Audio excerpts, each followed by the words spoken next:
No nosso treinamento de sensores de oxigênio, vamos falar um pouco sobre bicos injetores. Muita gente se atrapalha nos testes dos injetores. E se você vacilar nesse teste aqui, certamente que o teu diagnóstico do sensor de oxigênio vai estar comprometido. Os valores lidos no scanner vão ser valores atípicos, assim como os ajustes de curto e longo prazo podem estar fora da faixa.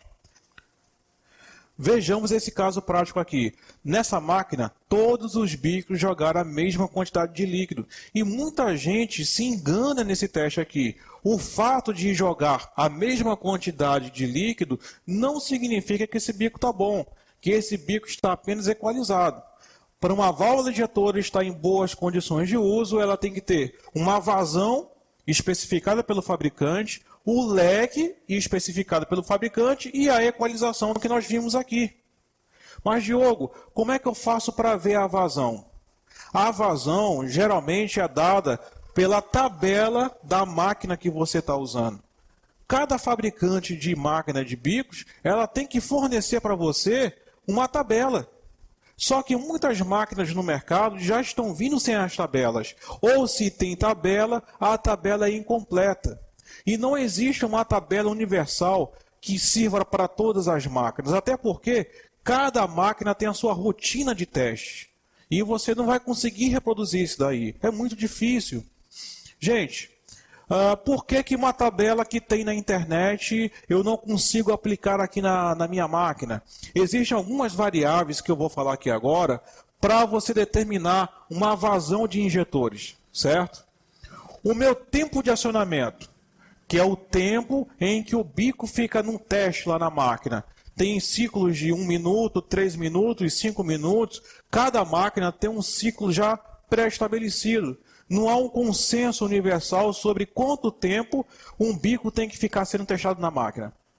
Então isso dificulta muito, porque a minha quantidade de combustível injetada vai ser proporcional ao meu tempo de acionamento.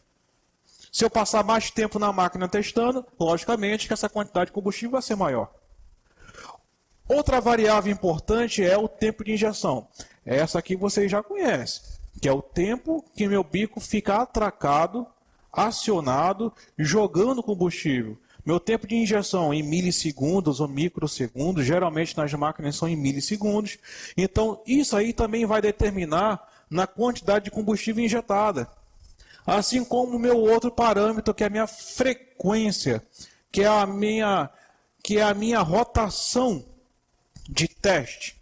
Tem máquinas que fazem simulação na marcha lenta, 1.500 RPM, 2.000 RPM. Vai ter máquina que vai ter vazão acelerada de marcha lenta até 5.000, 6.000 RPM. Não existe uma norma para isso. Cada máquina vai ter a sua variação de frequência. É lógico, se eu tiver uma frequência maior, eu vou ter mais combustíveis aqui injetados, certo?